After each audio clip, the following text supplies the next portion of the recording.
कुछ और गाओ। डॉक्टर साहब मुझे एक मौका दीजिए ना, मुझे सिंगर बनने का बहुत शौक है। अबे ऐसा थोड़ी होता कि कोई भी अगर आके सिंगर बन जाएगा।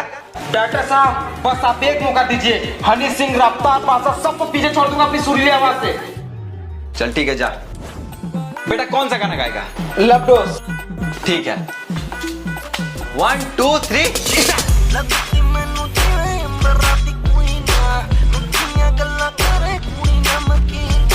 अरे भाई ये तो बहुत अच्छा गा रहा है, पर ये आवाज मुझे हनी सिंह जैसी लग रही है। जरा म्यूजिक ऑफ करके देखो तो। अंकल नमस्ते, चलो आपकी बात करते हैं। पहले की अब की बेटी पहले हुई हमारी, जो लड़की हुई तुम्हारी। Uncle bye. वाह बेटा वाह, बहुत अच्छा गाते हो।